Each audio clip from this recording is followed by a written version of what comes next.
नमस्कार दोस्तों, study with पवन प्रदीप में आप सब लोगों का स्वागत है। दोस्तों, आज चर्चा की जाएगी कक्षा 8 संसाधन एवं विकास का पाठ नंबर 3, जिस पर हम कल चर्चा कर रहे थे उसी से आज आगे चर्चा शुरू करेंगे। जैसे कि आप लोग जानते हैं, पाठ नंबर 3 जो कक्षा 8 में है, भारत या नहीं जो उत्तराखंड में भूगोल विषय है वो शक्ति एवं संसाधन के नाम से है। उसका पाठ नंबर 3 खनिज और शक्ति संसाधन के नाम से है। शक्ति संसाधन के विषय में आज हम चर्चा करेंगे, क्योंकि इसके पहले भाग में हम खनिज के विषय में चर्चा कर चुके हैं। आइए आगे चर्चा शुरू करते हैं। शक्ति संसाधन क्या होते हैं उसके विषय में जानने का प्रयास करेंगे।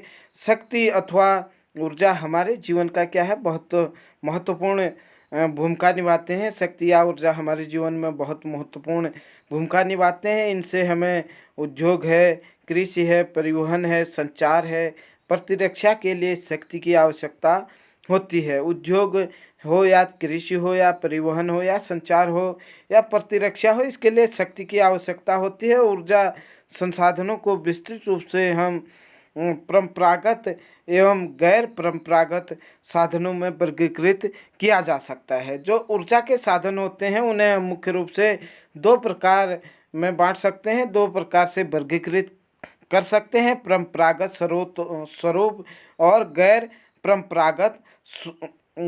परंपरागत संसाधन या गैर परंपरागत स्वरूप में उसे वर्गीकृत कर सकते हैं। परंपरागत स्रोत क्या होते हैं? ऊर्जा के वे परंपरागत स्रोत जो लंबे समय से सामान्य उपयोग में लाए जा रहे हैं।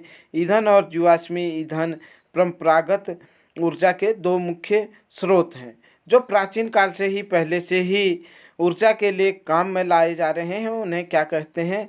परंपरागत स्रोत कहते हैं। ईंधन है, जीवाश्म ईंधन है, ये परंपरागत ऊर्जा के स्रोत है। आइए हम जाने एवं परंपरागत स्रोत के विषय में हम चर्चा करें।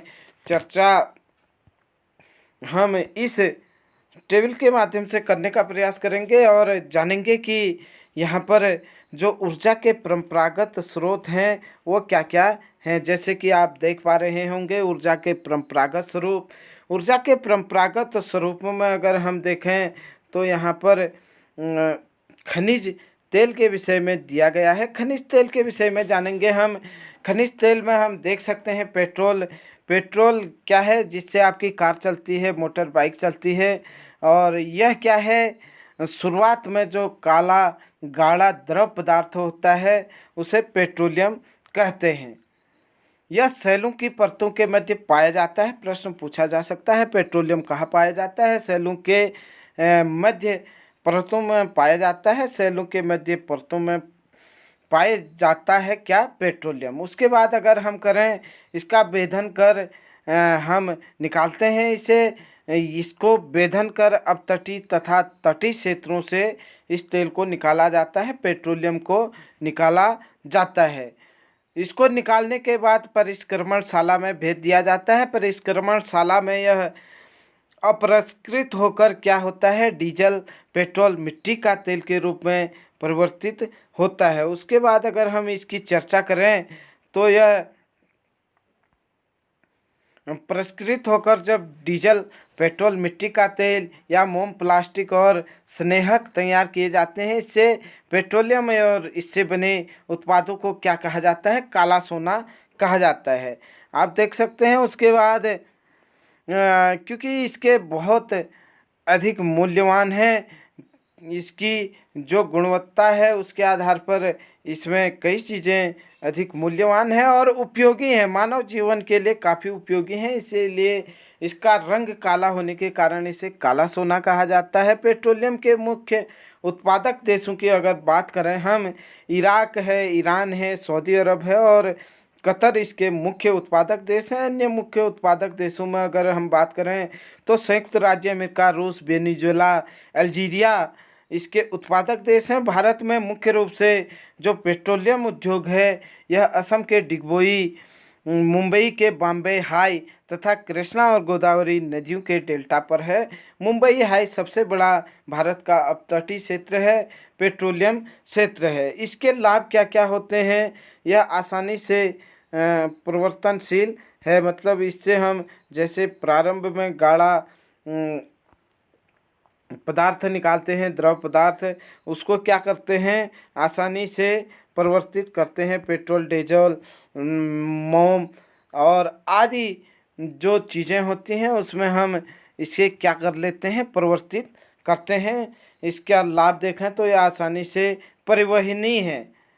परिवहनी कहने का मतलब एक जगह से दूसरी जगह हम इसको आसानी से ले जा सकते हैं। साथ ही साथ पेट्रोल रासायनिक उद्योग का आधार है। रासायनिक उद्योग जो भी होते हैं उसके लिए पेट्रोलियम की क्या होती है, आवश्यकता होती है। हानि क्या है, तेल अधिप्लावन एवं गैस रिसाव के कारण ऑक्सीजन का क्या होता है, अपक्षय होता है। अगर रिसाव हो गया या गिर गया तो उसके कारण ऑक्सीजन का क्या होता है, अपक्षय होता है या नहीं, प्रदूषण फैलता है। यह नीचे भी दिया गया है, जिससे क्या होता है, अम्ल वर्षा होती है।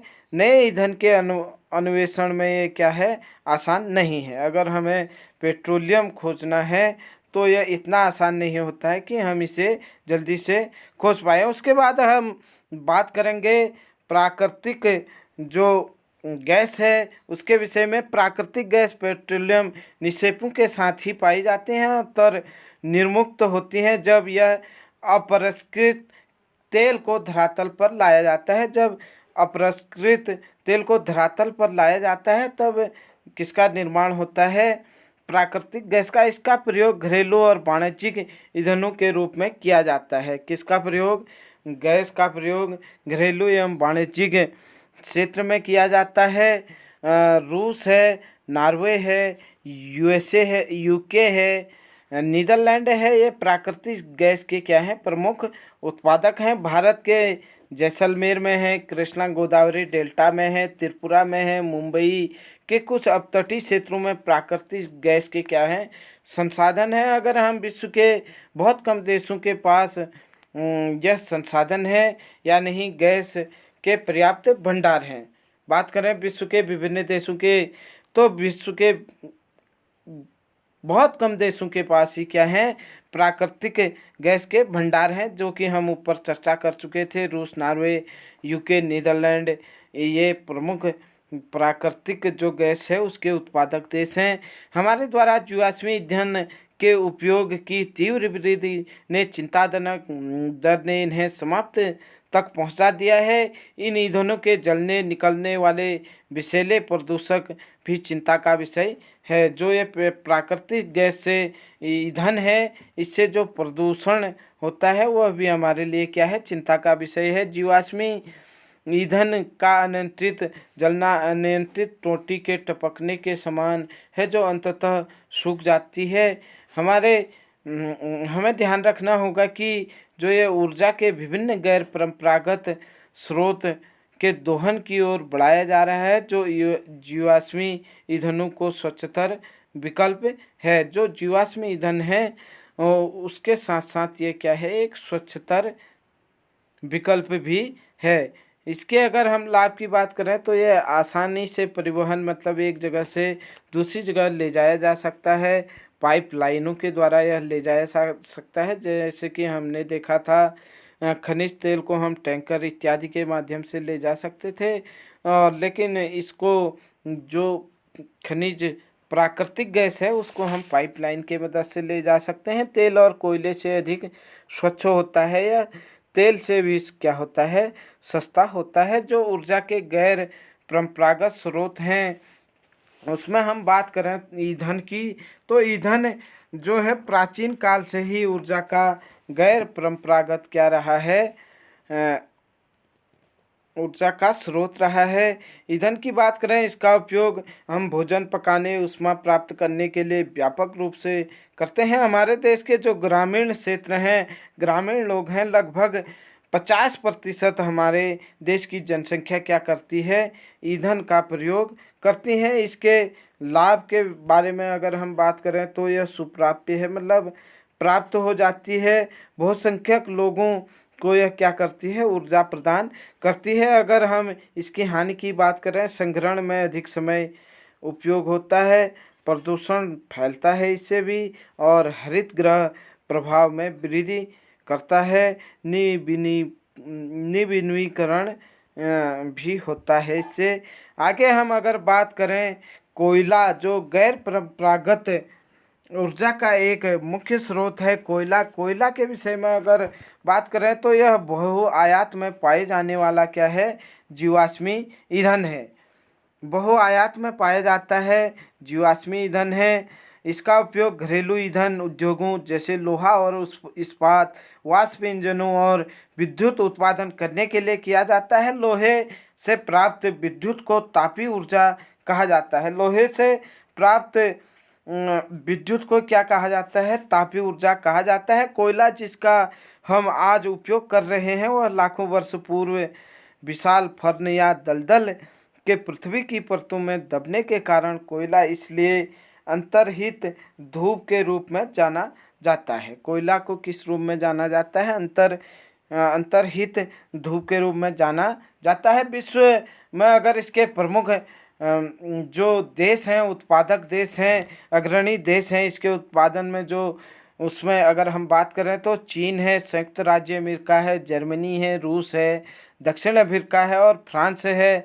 भारत में भी कोयला उत्पादन क्षेत्र अगर हम देखें, रानीगंज पश्चिम बंगाल में है तथा झरिया धनबाद बोकारो झारखंड में है। ये कोयला उद्योग के लिए प्रसिद्ध स्थान है। इसके अगर हम लाभ और हानि के बारे में चर्चा करें तो लाभ अगर कोयले का देखें तो यह विस्तृत रूप से उपलब्ध है। विद्युत रूपांतरण के लिए भी ये क्या है, उपयुक्त है। एक तो ये पर्याप्त मात्रा में मिल जाता है यहाँ पर, और इससे हम विद्युत ऊर्जा के रूप में परिवर्तित कर सकते हैं। और हानि की बात करें तो प्रदूषण का स्रोत है। परिवहन के लिए क्या है, भारी है या नहीं, एक जगह से दूसरी जगह ले जाने में थोड़ा इसमें खर्च ज़्यादा आता है, या हम कह सकते हैं कि परिवहन की ज़्यादा आवश्यकता होती है। आप यहाँ पर चित्र में देख रहे हैं कि उत्तर पूर्व भारत में ईंधन ले जाती महिलाएं, ये जो परंपरागत ऊर्जा के स्रोतों में से एक ईंधन है। ये ईंधन आप देख सकते हैं, लकड़ी आप देख सकते हैं, जिससे ऊर्जा प्राप्त की जाती है, ऊष्मा प्राप्त की जाती है, भोजन बनाया जाता है। उसके बाद अगर हम बात करें गैर परंपरागत स्रोतों में तो जल विद्युत है। जल विद्युत के विषय में हम जाने कि जल विद्युत के हमें क्या क्या फायदे हैं। बांधों में वर्षा जल अथवा नदी जल ऊंचाई से गिरने के लिए संग्रहित किया जाता है। बांध बनाए जाते हैं जिससे जल विद्युत उत्पन्न होता है। और नदी की जल जो ऊंचाई के गिरने से क्या होता है, वहाँ पर इकट्ठा किया जाता है। बांध के अंदर से पाइप के द्वारा बहता जल बांध के नीचे स्थित टरबाइन के ऊपर गिरता है। घूमते हुए ब्लेड जनरेटर को विद्युत के लिए घुमाते हैं। यह जल विद्युत कहलाती है। विद्युत उत्पन्न करने के बाद जो जल बहता है उसका उपयोग कृषि के लिए किया जाता है। विश्व की ऊर्जा का 1/4 हिस्सा जल विद्युत से उत्पन्न होता है। आप देख सकते हैं जो जल विद्युत है यह विश्व के लगभग 1/4 1/4 भाग का ऊर्जा का स्रोत है। विश्व में जल विद्युत के अग्रणी उत्पादक देशों की अगर बात करें तो पराग्वे है, नॉर्वे है, ब्राज़ील है, चीन है। ये विश्व में विद्युत उत्पादन में अग्रणी देश हैं। भारत में भी इसके कुछ महत्वपूर्ण केंद्र हैं, जैसे आप देख सकते हैं भाखड़ा नागल परियोजना है, गांधी सागर है, नागार्जुन सागर है, दामोदर नदी घाटी परियोजनाएं हैं। ये जल विद्युत के प्रसिद्ध यहाँ पर उपक्रम हैं भारत में। अगर इसके लाभ की बात करें तो ये प्रदूषण मुक्त है, मतलब प्रदूषण की समस्या नहीं होती है। सिंचाई और मछली पालन के लिए भी उपयुक्त है, सस्ता भी है। अगर इसके हानि की अगर बात करें जल विद्युत की हानि की, तो यह स्थानीय समुदाय के विस्थापन, मतलब जहाँ पर इसके लिए बांध या परियोजनाएं चलाई जाती हैं वहाँ से जो स्थानीय समुदाय होता है उसको विस्थापित किया जाता है। निम्न क्षेत्र अगर जहाँ पर होते हैं तो वहाँ जल प्लावन या नहीं बाढ़ जैसी समस्याएं होती हैं। स्थापित करने में एक बार खर्च काफ़ी आता है इसे। इसके बाद हम चर्चा करें ऊर्जा के गैर परंपरागत स्रोत। इससे पहले आप लोग ये देख सकते हैं तापी ऊर्जा का प्रमुख दृश्य है। आप लोगों ने इससे पहले ईंधन ले जाती हुई महिला देखी थी। साथ ही साथ आप देखेंगे कि पेट्रोलियम शब्द जो है लैटिन शब्द पेट्रो का अर्थ सेल अथवा ओलियस अर्थ तेल से लिया गया है, इसलिए पेट्रोलियम का अर्थ सेल तेल है। आप लोगों के लिए भी एक महत्वपूर्ण पॉइंट है। काला सोना कहा जाता है पेट्रोलियम को, जो हमने अभी चर्चा में की। संपीड़ित प्राकृतिक गैस सीएनजी एक प्राचीनतम पर्यावरण हितैषी ऑटोमोबाइल ईंधन है, क्योंकि यह पेट्रोलियम और डीजल की तुलना में कम प्रदूषण करती है। सीएनजी संपीड़ित प्राकृतिक गैस हम जिसे हिंदी में कह सकते हैं। आप अगर आगे देखें तो यह प्राकृतिक गैस के विषय में यहाँ पर दिया गया था।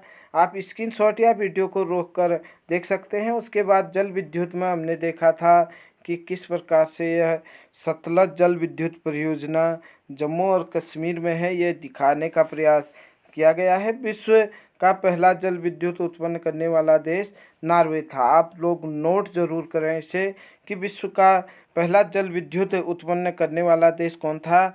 नॉर्वे था। और जो जल विद्युत है वह किस प्रकार से बनता है अभी हमने चर्चा की। यहाँ पर पानी जो होता है उसे आगे पहुँचाया जाता है, जनरेटर के माध्यम से पानी का भंडार किया जाता है, उसे आगे टपका करके आगे पहुंचाया जाता है। जनरेटर के माध्यम से वह फिर विद्युत में परिवर्तित हो जाता है। जो शेष पानी यहाँ बचता है वह सिंचाई के काम में आता है। जो ऊर्जा के गैर परंपरागत स्रोत हैं उसके विषय में चर्चा करेंगे। उससे पहले हम यहाँ पर देखें कि विश्व का प्रथम सौर और पवन चलित बस अड्डा स्कॉटलैंड में है। प्रश्न काफ़ी महत्वपूर्ण है कि विश्व का जो प्रथम सौर और पवन चलित बस अड्डा है वह कहाँ है? स्कॉटलैंड में है। आइए हम चर्चा शुरू करें ऊर्जा के गैर परंपरागत स्रोतों के विषय में, या नहीं जो परंपरागत स्रोत नहीं हैं, जो आधुनिक में ऊर्जा के लिए प्रयुक्त किए जा रहे हैं, उन स्रोतों के विषय में हम चर्चा करेंगे। आइए ऊर्जा के गैर परंपरागत स्रोत क्या हैं? जीवाश्म ईंधनों के बढ़ते उपयोग से ऊर्जा के जो गैर परंपरागत स्रोत थे उनका अभाव क्या हो रहा है? उत्पन्न हो रहा है, मतलब उनकी उपलब्धता में कमी आ रही है। जो गैर परंपरागत स्रोत थे, ऐसा अनुमान किया जा रहा है कि यदि वर्तमान दर से इसका उपयोग लगातार होता रहे तो ईंधन जो है उसके भंडार समाप्त हो जाएंगे। इसके अतिरिक्त इनका उपयोग पर्यावरण के लिए भी क्या है? प्रदूषण फैलाता है पर्यावरण में। इसलिए गैर परंपरागत स्रोत जैसे सौर ऊर्जा, पवन ऊर्जा, ज्वारीय ऊर्जा जो कि नवीकरणीय हैं के उपयोग की आवश्यकता है। गैर परंपरागत स्रोत से क्या है? सौर ऊर्जा, पवन ऊर्जा, ज्वारीय ऊर्जा और जो नवीकरणीय ऊर्जा है उसका प्रयोग हम कर सकते हैं। परंपरागत के साथ साथ हम अब चर्चा कर रहे हैं गैर परंपरागत स्रोत में। गैर परंपरागत स्रोत में हम देखें तो सौर ऊर्जा यहाँ पर दिया गया है। सौर ऊर्जा के विषय में अगर हम जानें कि सौर ऊर्जा सूर्य की ऊष्मा और प्रकाश ऊर्जा हमारे द्वारा क्या किया जाता है? प्रतिदिन अनुभव किया जाता है। सूर्य से प्राप्त ऊर्जा को क्या कहते हैं? सौर ऊर्जा कहते हैं। सौर सेलों में विद्युत उत्पन्न करने के लिए प्रयोग की जा सकती है। इसमें से कई सेलों को सौर पैनलों से तापन व प्रकाश के लिए शक्ति उत्पन्न करने के लिए जोड़ा जाता है। धूप की प्रचुरता वाले उष्ण कटिबंधीय देशों के लिए सौर ऊर्जा के उपयोग की प्रौद्योगिकी बहुत लाभदायक है। सौर ऊर्जा उपयोग का सौर तापक, सौर कुकर, सोलर ड्रायर के साथ साथ समुदाय को भी रोशनी देने और यातायात संकेतों में भी होता है। अगर हम सौर ऊर्जा का लाभ कहें तो ये असमय समाप्य है, मतलब यह समाप्त नहीं हो सकता है। जब तक सूर्य का प्रकाश रहेगा तब तक यह चलता रहेगा। प्रदूषण मुक्त है, प्रदूषण भी इसमें नहीं होता है। हानि कहें तो इसे खर्चीला है। स्रोत के वितरित होने से ऊर्जा की क्या है? बर्बादी होती है। आगे हम चर्चा करें इसके बाद पवन ऊर्जा की।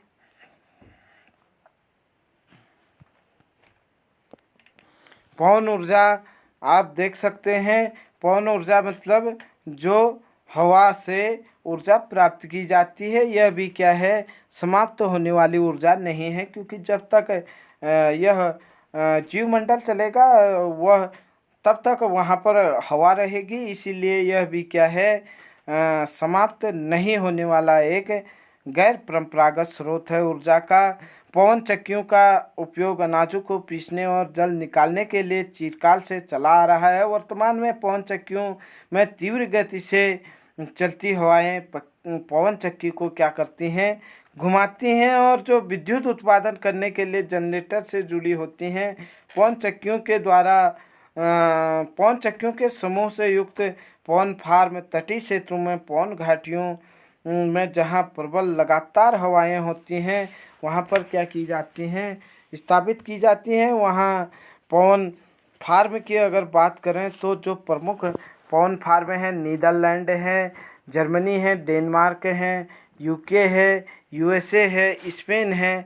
यहाँ पर पवन ऊर्जा के क्षेत्र में काफ़ी तरक्की हुई है। ये पवन ऊर्जा उत्पादन करने वाले क्या हैं, प्रमुख देश हैं। पवन ऊर्जा के लाभ क्या है, ये भी प्रदूषण मुक्त है। एक बार स्थापित हो जाने पर विद्युत उत्पादन भी इसमें कम लगता है, सुरक्षित और साफ है पवन ऊर्जा।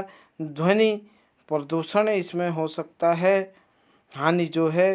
पवन चक्कियों को स्थापित करना महंगा है। रेडियो और दूरदर्शन के प्रसारण संकेतों में क्या हो सकता है, व्यवधान हो सकता है पवन ऊर्जा से। पक्षियों के लिए क्या है, पवन ऊर्जा हानिकारक है। इसके बाद अगर हम बात करें परमाणु ऊर्जा की, तो परमाणु ऊर्जा प्राकृतिक तौर पर प्राप्त रेडियो सक्रिय पदार्थ जैसे यूरेनियम है, थोरियम है के परमाणु के केंद्रक में संग्रहित ऊर्जा से प्राप्त की जाती है। ये पदार्थ नाभिकीय रिएक्टरों में नाभिकीय विघटन से गुजरने और उत्सर्जन ऊर्जा की प्राप्ति से होती है। परमाणु ऊर्जा के सबसे बड़े उत्पादक कहें तो हम संयुक्त राज्य अमेरिका और यूरोप है। भारत में राजस्थान और झारखंड के पास यूरेनियम के विशाल निक्षेप हैं। प्रश्न ये आपको याद रखना पड़ेगा कि भारत के झारखंड और राजस्थान के पास क्या हैं, विशाल यूरेनियम के निक्षेप हैं। थोरियम विशाल मात्रा में कहाँ पाया जाता है, केरल में पाया जाता है। मोनोजाइट बालू में पाया जाता है, केरल के। भारत में स्थित परमाणु ऊर्जा के केंद्र तमिलनाडु में कलपक्कम में है, महाराष्ट्र में तारापुर में है, राजस्थान में कोटा के निकट राणा प्रताप सागर है, उत्तर प्रदेश के नरोरा में है और कर्नाटक के कैगा में हैं भारत के जो परमाणु ऊर्जा केंद्र हैं। इसके लाभ की अगर बात करें तो बड़ी मात्रा में ऊर्जा का उत्पादन होता है। अगर इसके हानि की अगर बात करें तो रेडियो एक्टिव व्यर्थ को उत्पन्न करता है और खर्चीला भी है साथ ही साथ। उसके बाद अगर हम बात करें भूतापी ऊर्जा